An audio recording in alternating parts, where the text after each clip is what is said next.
Urdu an imported language? क्या उर्दू निर्यात करी हुई जुबान है?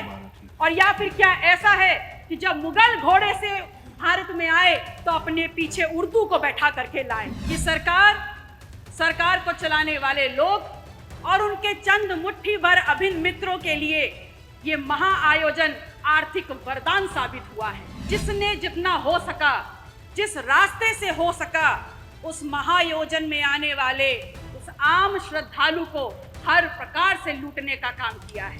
3 लाख करोड़ का आपको राजस्व मिला और उसके बाद भी आम आदमी सुविधाओं के लिए, व्यवस्थाओं के लिए हाँफता रगड़ता रोता नजर आ रहा है। कि ये बताइए 22 जनवरी 2025 को जब संपूर्ण मंत्रिमंडल परिषद की वहां बैठक आपने आयोजन की थी, तो क्या आप मंत्रिमंडल के लोगों को ले जा करके वहां भजन कीर्तन करा रहे थे? वो भी तो एक राजनीतिक बैठक थी ना। डॉक्टर पल्लवी पटेल जी। प्रयागराज महाकुंभ के इस पवित्र अवसर पर, इस पवित्र महाआयोजन के लिए विभिन्न स्रोतों से, विभिन्न रास्तों से सरकार को लगभग 7,500 करोड़ का निवेश प्राप्त हुआ। और इसलिए प्राप्त हुआ, इस सोच के साथ प्राप्त हुआ कि देश विदेश प्रदेश के हर कोने से आने वाले श्रद्धालुओं के लिए हर प्रकार की सुविधा और व्यवस्थाएं मुहैया कराई जा सके। लेकिन कहना गलत नहीं होगा कि सरकार को चलाने वाले लोग और उनके चंद मुट्ठी भर अभिन्न मित्रों के लिए ये महाआयोजन आर्थिक वरदान साबित हुआ है।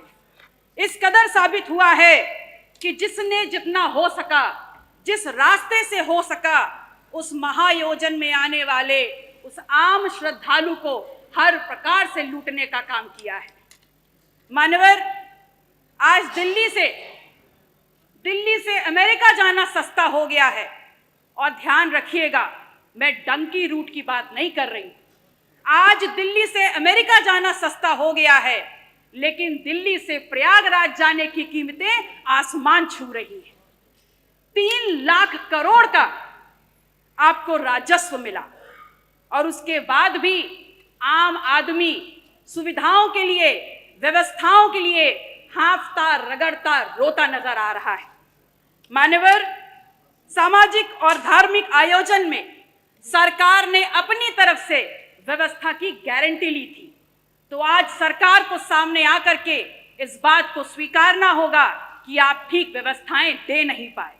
उस महाकुंभ में आई हुई संख्या को अपनी उपलब्धि ना बताएं, क्योंकि उस महाकुंभ में आई हुई जो संख्या है वो भारतीय समाज के धार्मिक चेतना का परिणाम है, वो आपकी उपलब्धि नहीं है। उसका श्रेय लेना बंद करिए, बल्कि प्रमुखता से सामने आकर के जो खामियां हुई हैं, जो अव्यवस्था हुई है, उसको स्वीकारिए और सबक लीजिए कि आगे ऐसा दोहराया ना जाए। मानवर, समता, समरसता के तथाकथित संदेश के साथ इस महाकुंभ का आयोजन सरकार ने किया और सरकार इतनी निरंकुश हो गई, सरकार का प्रशासनिक अमला इतना निरंकुश हो गया कि आपने तमाम नियमों को धता बताते हुए वीआईपी कल्चर खेलना शुरू कर दिया और इस कदर उसको आगे बढ़ा दिया कि वहां पर वर्गीय विभेद के कारण अव्यवस्था और वहां पर भगदड़ की भेंट चढ़ गया। आम जन की आस्था, आम जन की भावनाएं के साथ जो खिलवाड़ हुआ है वो महज निंदनीय मात्र नहीं है, बल्कि एक पाप है। और वो पाप इस कदर है कि किसी भी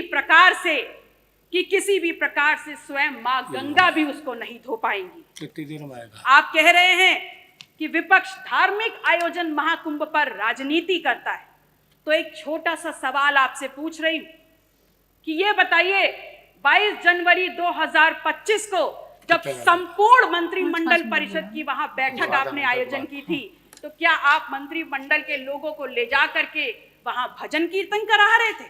वो भी तो एक राजनीतिक बैठक थी ना। तो फिर राजनीति विपक्ष कैसे कर रहा है?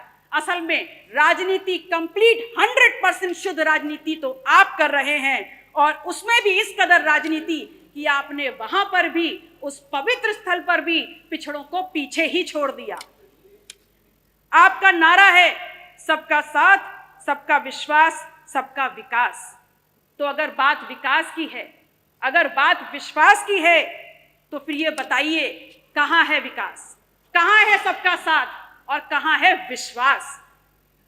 सच्चाई ये है कि तथाकथित सरपट दौड़ती विकास की इस ट्रेन को पकड़ने के चक्कर में बहुत सा सामान प्लेटफॉर्म पर पीछे छूट गया, और जो छूट गया उसमें है इस प्रदेश की आधी आबादी की सुरक्षा। जो प्लेटफॉर्म पर छूट गया वो है नौजवानों की नौकरी का सपना, और जो पीछे छूट गया उसमें है शब्दों की मर्यादा और हमारा अदब। शायद इसीलिए उस दिन सदन में जब विपक्ष के द्वारा विधानसभा की कार्रवाई में उर्दू को सम्मिलित करने की बात की गई, तो यहाँ पर अशोभनीय और असंसदीय भाषा का प्रयोग किया गया।